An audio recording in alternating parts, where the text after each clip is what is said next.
I can't believe I'm talking about my money again, but hey, I feel like this will be helpful, and again, that's what y'all want, right? So by the end of this video, you will know the 5 areas that you will probably spend all of your money as a real estate agent year over year. It just keeps going. The reason why I decided to do this video was because I was on Instagram last night and I went live, and a question that kept coming up was, what amount of money can I expect to spend as a real estate agent? And people were asking, like, before they became a real estate agent, and then actually as a real estate agent. And so I want to talk about the money and how much money I spent last year as a real estate agent, and I'm gonna do it publicly. If this is something that you've been wanting, do me a favor and type money down in the comments. If this is your first time watching one of my videos, my name is Chasen J. Miles, and I am a real estate agent here out of Dallas, Texas. And on my YouTube channel, I just like to share my journey in real estate. I also like to provide you with tips, tools, best practices, all that type of stuff, so that you can build a prosperous real estate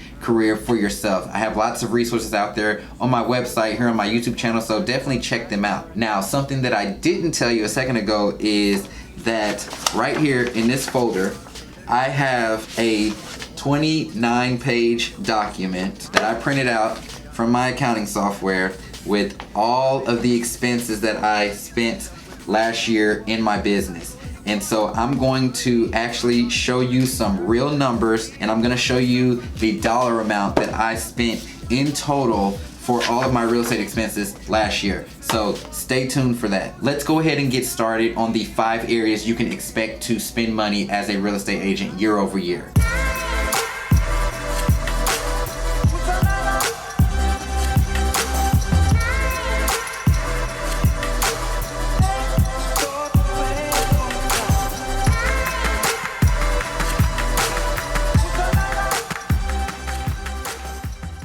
Alright, agents, so the first area, and it may seem like an obvious one, is you're going to have to pay your MLS fees and also your office fees. So this varies by MLS association. I know our MLS here charges these fees quarterly. Some may charge yearly. Everybody's different, but there are fees that you have to pay to remain in good standing as a real estate agent. Our fees, they can actually get up there because we're paying for your MLS access, we're paying for key cards, we're paying for association dues. Then there's also fees for the National Association of Realtors, and then here in Texas, the Texas Association of Realtors. So all those fees, like I said, they break them up quarterly here, and we have to pay them. Then there's your office dues or your office fees. So at your office, if you have to pay a monthly price or a desk fee or for copies, whatever the case may be, you want to factor those things in there. And I like to put both of those in one category because they are more predictable fees that you can kind of go into the year knowing that you're gonna have to pay right off the top. Number 2 is going to be your marketing fees. So the fees that you're going to pay out to market yourself, whatever that looks like. It could be a photo shoot every month, it can be different campaigns that you want to run,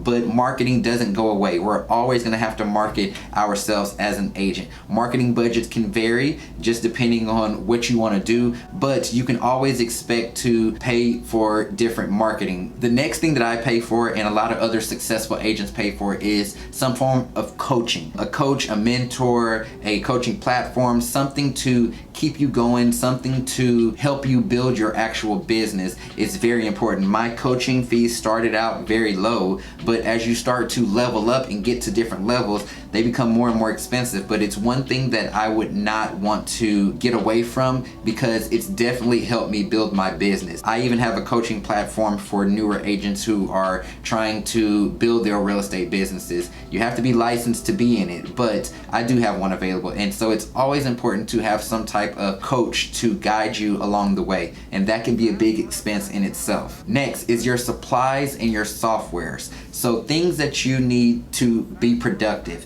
This can be notepads, calendars, you know, whatever they sell at Office Depot, postage, things like that. And then on software, your CRMs, your websites, anything like that is going to fall into the software. If you're paying for lead services, if you're paying for dialers, whatever you may be paying for that is on the computer, domain names, email addresses, I'm calling all that in these softwares. Those are other kind of predictable fees when we're talking about softwares, because most times they'll have a recurring monthly fee, so you know what to expect. But your supplies, those things can be different because you don't necessarily know at the beginning of the year what you're going to need all through the year. You can try to prepare, but I find myself going to Office Depot a lot. Luckily, the National Association of Realtors gives you a discount card for Office Depot, so I use the hell out of that, and it really works out for me. Next are your transaction costs. Now, for transaction costs, I didn't put in there splits. So when I show you my documents,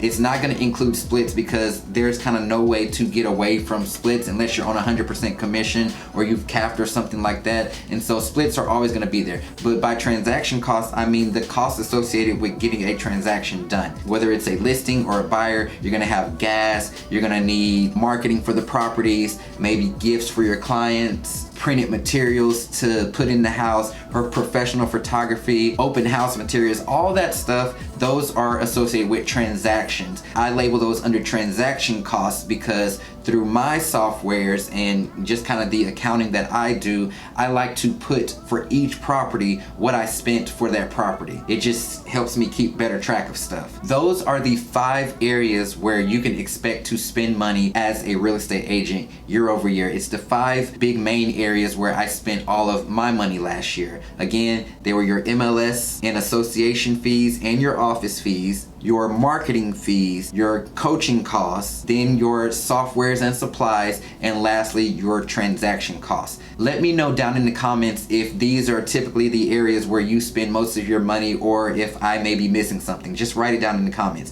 But like I promised, I wanted to show you my numbers that I spent last year. The text is really small because it's a lot of transactions, but again, it's 29 pages.